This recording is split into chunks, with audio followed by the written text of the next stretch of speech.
Welcome to another part of the complete Yu-Gi-Oh! Tier list series. The goal of this series is to rank every recognized deck and strategy in Yu-Gi-Oh! As they are in the current TCG format. Decks are ranked on a scale of 0 to 10. 0 is not a deck, and 10 is invalidating every other deck in the game. Today's video is about the decks that fall in the Tier 7, or what I define as Strong Rogue. Every archetype on this list represents the strongest variant of that deck. For example, Necros would be ranked as Dogmatica Necros, because that's the best variant of the deck.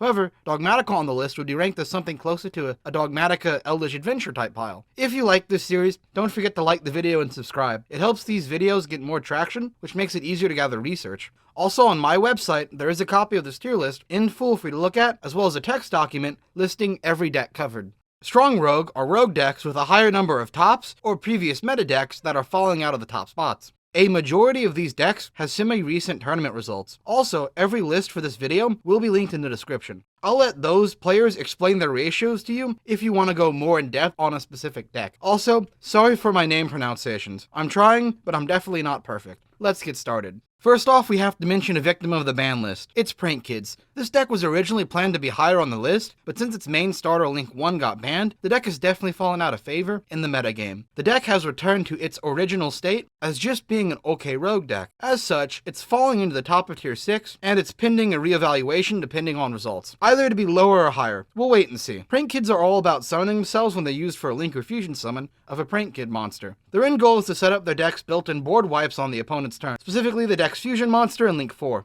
The deck's field spell not only gives them a search, but it gives built-in chain blocking on summons, so the deck is slightly resistant to Ash Blossoms. Overall, it's still a solid deck, it's just a bit slower and more roundabout than it was before, so we're going to put it into the top of Tier 6.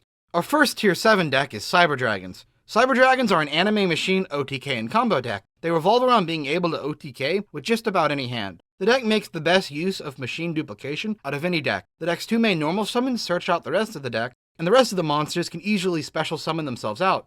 The deck can make use of Chimera Attack Mega Fleet Dragon for easy removal for cards like Apollosa. Most of the extra deck for these lists is geared towards OTK, but Cyber Dragon Infinity is both an Omni Negate and a removal tool. Cyber Dragons are a very straightforward deck. The deck's searchability means it can fit in a ton of generic hand traps and blowout cards. Cyber Dragons are a bit prone to bricking, unfortunately, especially through hand traps. That's mostly what's holding them back. Zephyrs are a bit underrated as a rogue deck. Zephyrs are a hybrid pendulum combo deck with a ton of unique gimmicks such as being able to search any card in the game or just hard locking an opponent out of special summons from the grave or deck. But more than that, Zephyrs can set up for their combos consistently, with about 2 cards making them a very consistent deck. Zephyr combos seek to take the best parts of Yang Xing and Synchro combos and combine them with the utility and recursion of pendulum combos. Zephyr's end goal is usually to set up multiple Omni-Negate traps, like Zephyr Divine Strike and 9 Pillars of the Yang Xing. What's holding back Zephyrs is how many of the big extra deck enablers are on the ban list. Heavy Metal Foes Electromite and Danglong first of the Yang Xing, as well as generic stuff like Aurodon and Link Cross. Zephyrs aren't a bad rogue deck, they're just weird and take a bit of skill to deck build for. They can be mixed with a ridiculous variety of archetypes, and at their smallest they can be a 1-card Omni-Negate and hybrid decks. Yep, I'm ranking Odd Eyes here. They are the most underrated pendulum deck in the entire game. As such, I'm using the worst card to represent them. But what Odd Eyes do is combo out easy dragon and pendulum disruptions. They easily search out the entire deck and give their own board protection.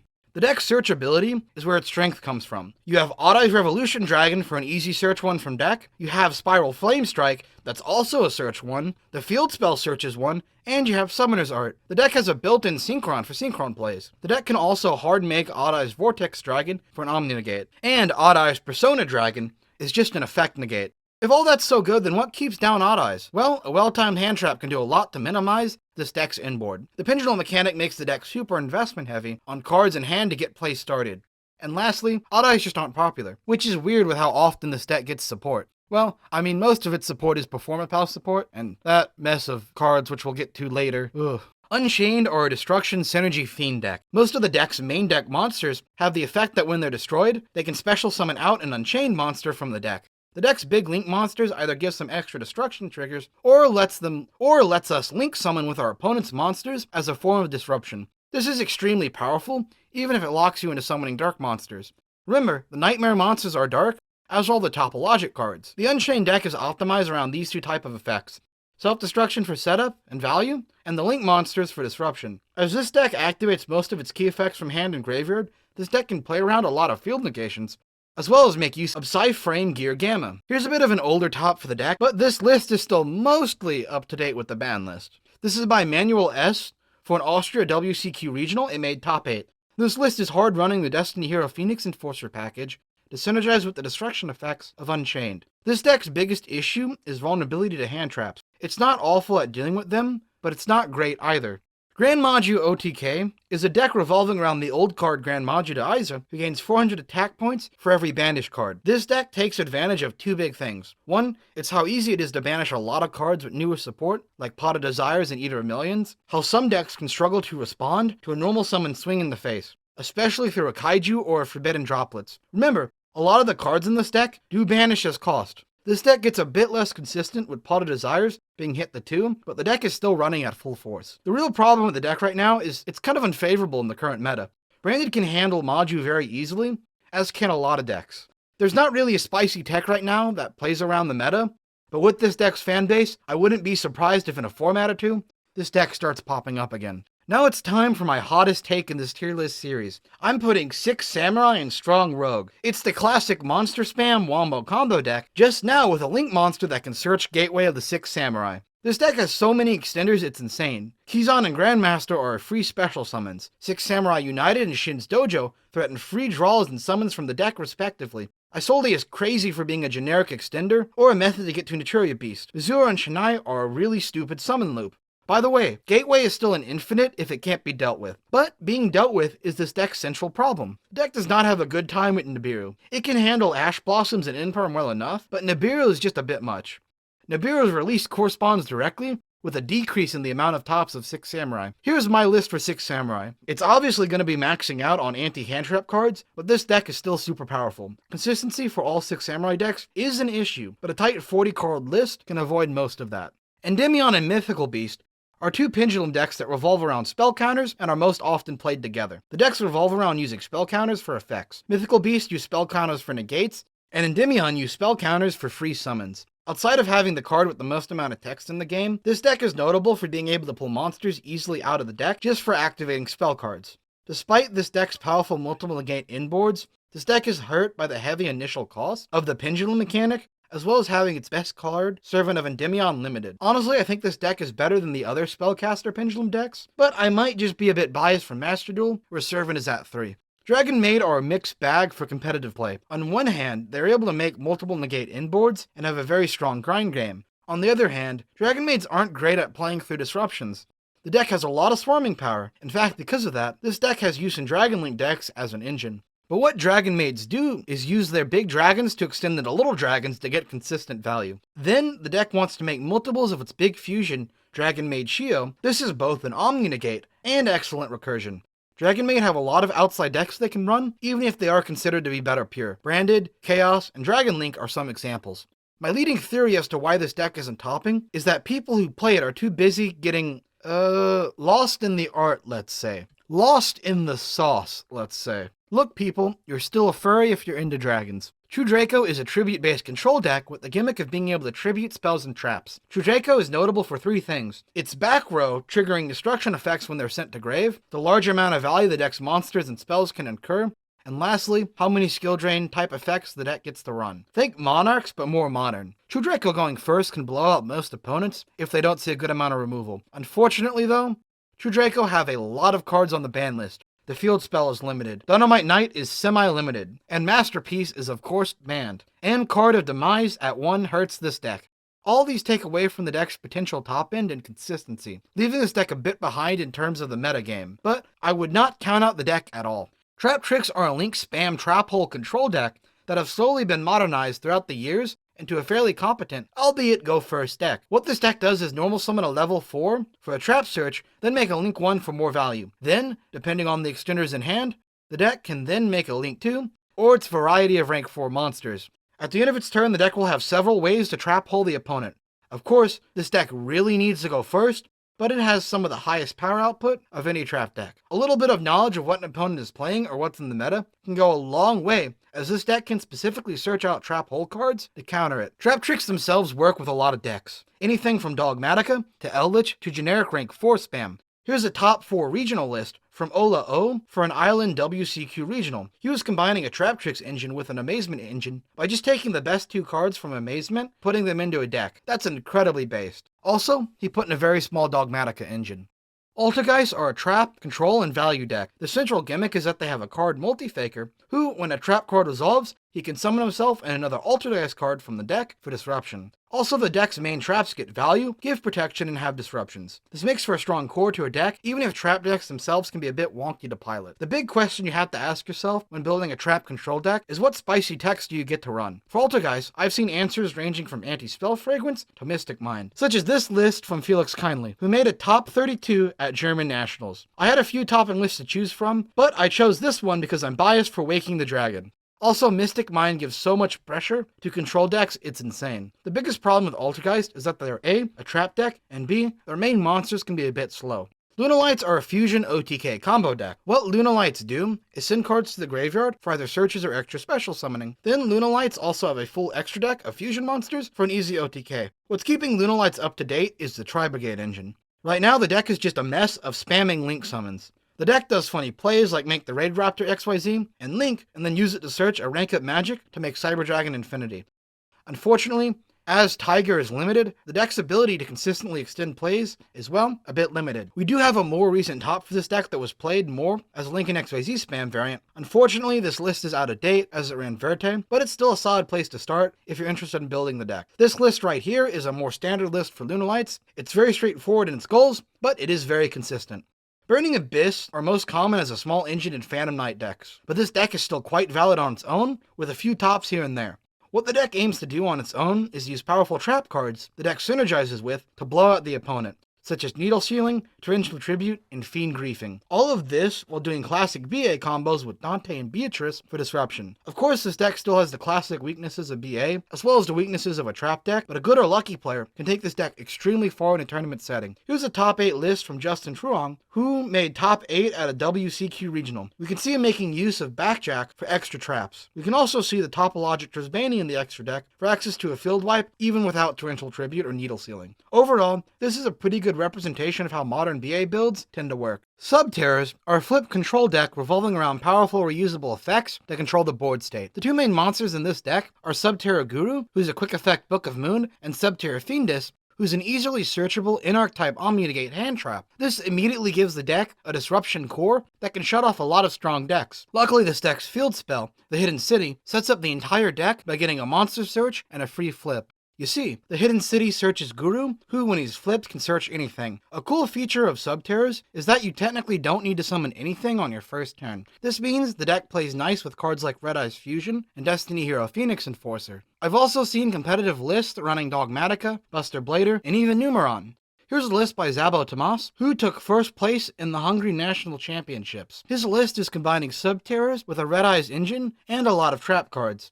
This highlights one of the biggest problems with Subterrors is their heavy preference of going first. It's not the end-all be-all, of course, but it does hurt. Adamantipator are a rock wombo combo deck. Their goal is to basically use its free special summons of monsters to go into whatever generic combo is popular at the time. It used to be Linkross, then it was Verte, now it's just kind of Apollosa plus Centuria Beast.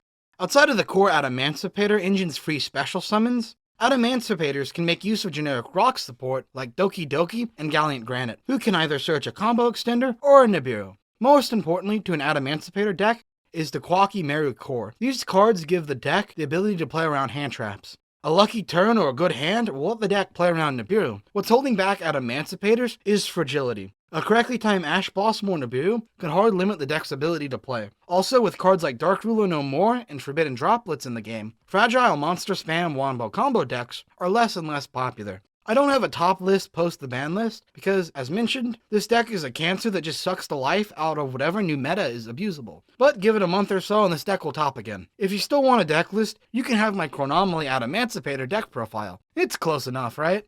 Zodiac after the Trident ban have moved into being a less popular variant of meta Tri-Brigade decks. At first glance, it might seem like Zodiacs have completely fallen out of the meta, but Zoos are still seeing competitive results. Mostly this revolves around Zodiac's ability to set up for a 4 material Divine Arsenal, Alcohol Anonymous Zeus Sky Thunder. But remember, Zodiac can also give access to situational removal with Zodiac Whiptail, and Zodiacs can set up for easy Link 3 shenanigans. Overall, this makes Zodiacs a very flexible and powerful engine. Here's a topping list by Shakid Asayag. This is a first place list for the Israel National Championship. This list relies a lot more on the Lyrilusk and Tri-Brigade engine, but it makes excellent use of a refined Zodiac engine for extra power. Honestly, with Zodiac, it's impressive the deck is still topping, even with 4 cards on the ban list. Do you ever think Konami is just like... I may have gone too far in a few places. If these lists with Zodiac were even more common, I'd rank them higher, but it seems Lyrilusk with just Tri-Brigade is the better build. Also, before you get mad at me for considering this a Zodiac deck, I think with 4 cards on the ban list, this is the most Zodiac monsters that can reasonably be run in a deck. In for Noble Knight, or a Synchro Fire Warrior spam deck with an equip gimmick, they make Noble Knights a relevant deck by taking out the Noble Knights. What Infernoble Knights aim to do is make their main Synchro monster, Infernoble Knight Emperor Charles, for disruption or an extender, combined with any number of generic extra deck negate shenanigans like Apollosa and Boarload Savage Dragon. This deck gets to its end goal by using some combination of warrior spam. This could be Fireflint Lady, Super Quantal Red Lair, or Neospace Connector. The deck can then make Isolde Two Tails of the Noble Knights to set off the rest of its combos. What hurts Infernoble Knights the most as a deck is their inherent lack of disruptions. Infernoble Knights mostly have to look outside of their archetype for plays to make, and they're not the best at making generic plays. When they were meta, it was because of an old broken equip spell card that let the deck rip cards out of the opponent's hand. Now that it's banned, the deck struggles a bit more.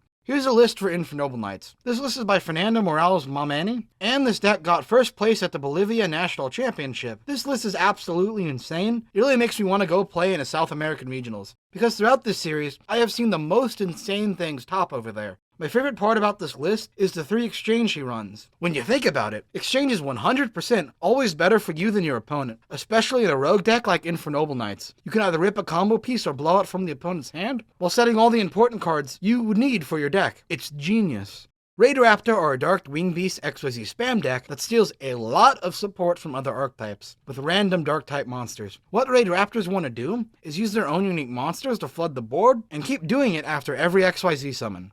What makes this deck unique is actually being able to make use of rank up magic spell cards. The deck can search them very easily, and has several easy targets as well. First off, the deck can make Raid Raptor Ultimate Falcon, who's a Towers monster that makes all your opponent's monsters lose attack. The second option is making Duo Dong King Kali Yugioh on the opponent's turn to effectively skip the opponent's turn. Utopic decks can also do this, but it's much more consistent in Raid Raptors. Lastly, Dark Requiem XYZ Dragon is just an easy monster negate. These extra deck targets give the birds a lot of power output from a relatively unpopular deck. I've seen Raid Raptors paired with Phantom Knights, Rockets, and Samorg, although actual decks seem to use a lot more techs from random archetypes. Here's a 3rd place list from a Columbia WCQ regional by Caesar Rungifo. It's a very cool toolbox extra deck build with just enough gas combo starters and extenders to dramatically reduce bricking. It's got a Rocket engine, a Samorg engine, and a Phantom Knights engine. It's a very cool deck that I wish more people played and experimented with. Saladin Great are the same Link spam deck they've always been, focusing on consistent 2-card Link combos to set up a full board.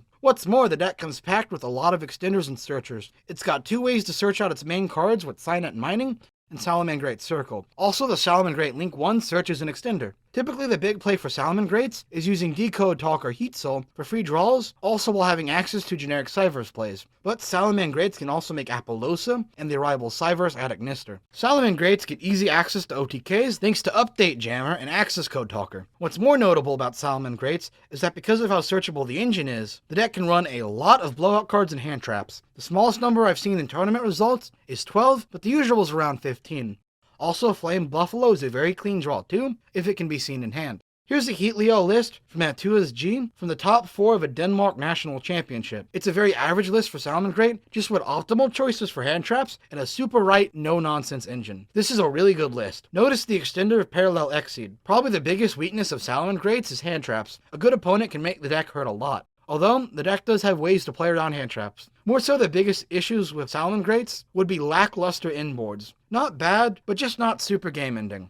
Zombie World is a powerful control variant of zombies. It revolves around two main cards: Zombie World, which turns all cards on the field and graveyard into zombie-type monsters, and Doom King Balderrock, who gives an effect negate and banish whenever a zombie-type monster's effect is activated. Also, Balderrock gives himself a free special summon from grave if you control Zombie World. This deck's got built-in ways to search both Balderrock and Zombie World, so it's all around a very consistent engine. This deck can find its way into every blend of zombie archetype in Yu-Gi-Oh! But the most important of which is Eldritch, as both have the most control focus. Eldritch adds in another layer to the control cake of Zombie World. In my opinion, the biggest issues with Zombie World might be how it struggles against decks that activate effects in hand, and the deck typically struggles against back row removal. Here's a list from Tyler Burke as the top 8 in the Richmond WCQ Regional. My man Tyler is running Devouring Sarcophagus, which is somehow my favorite tech in this tier. It's not just one monster steal, but two. He's then using the monster he steals to make the Vampire XYZs. This is Dune levels of spice. Plunder Patrol are a weird deck all about summoning monsters for free based on what attributes of monsters your opponent controls or has in their graveyard. The deck's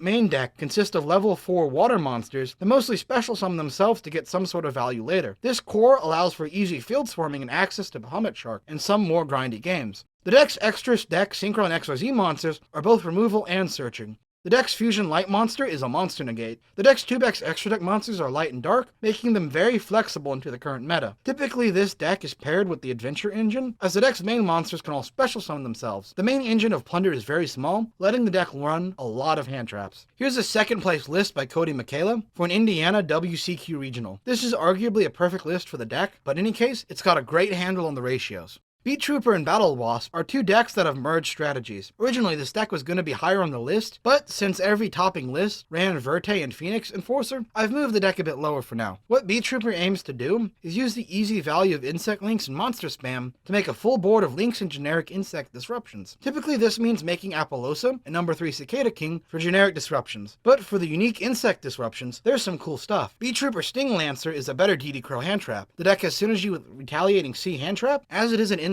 Remember, thanks to Goki Pull, these two cards are searchable. The Battle Wasp portion of this deck is mostly just extra summons, but remember that Sting the Poison is an extra monster negate. Beat Trooper and Battle Wasp struggle a little bit when setting up, and a little bit with consistency. Mostly this deck just doesn't output enough to compete with the bigger meta decks, although I'd watch this deck in future. Who knows what card it'll get whenever it comes to the OCG. Medulce are a Wombo Combo XYZ spam deck. What they do is go full combo off 1 or 2 cards in hand to make an easy OTK, or a very quick disruption when going first. Thanks to Medulce Petting Cessor, any of the deck's searchers and special summons become an immediate +1, and thanks to the rank 5 Medulce Pudding Cess, Chocolat a la mode, a simple plus with Petting Cessor becomes plus even more. The deck still has its classic removal option with Medulce Tiramisu, who's a non-targeting shuffle back too. This is cool and all, but why is Medulce aged so well? Well, outside of a healthy amount of legacy support, Medulce can play a lot of hand traps in order to actually go second. Also because of the deck's no cards engraved mechanic, the deck can run Dimension Shifter. All around, this can fit in around 15 to 18 hand traps, although List can get away with running less and a more go-first oriented build. Here's a top 4 list from a Denver WCQ Regionals by Ben Smolin. This list is flexing to go both first and second, although second is still preferred. And the list has opted not to run one of the deck's biggest plus machines, Medulce Ticket. Goes in Match is also a very spicy floodgate. This list is flexing to go both first and second.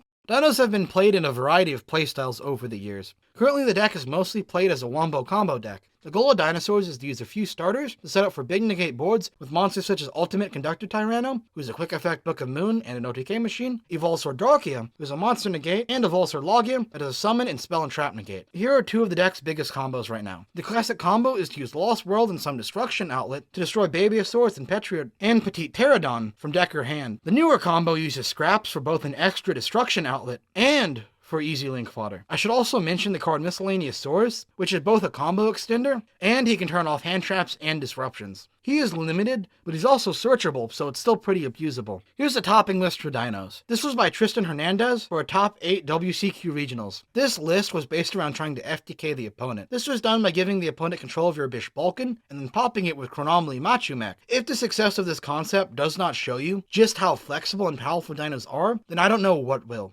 Also, this list could just fall back on regular Dino plays if it needs to. What holds back Dinos is consistency. The deck is not able to play through the same level of disruption every game. Misk at 3 helped negate this, but now that it's at 1, it can be very rough. I've moved up agents and ABCs to about here in the Rogue tier list. I think that's very, very fair. Here are some more changes and additions to various parts of the tier list. The new water support in the most recent set means I'm moving up all the miscellaneous water monster decks. This includes Marienses, Karyushin, and the Legendary Fisherman. The first deck I've missed is Inferno Tempest OTK. This is a strategy I've added by repeated request. It's all about setting up an OTK with Inferno Tempest and some sort of payoff. Typically this deck likes to stall out the game till it can trigger Inferno Tempest and an OTK. Luckily for this deck, cards like Kaiju make the requirements of Inferno Tempest more consistent, and cards like Mystic Mind enable it to stall. This strategy just depends too much on the opponent, and it's just too slow, so it's not going to get higher than low tier 1. Here we have Defense OTK. It's purely a meme deck based around waiting for your opponent to attack, and then surprising them with a massively thick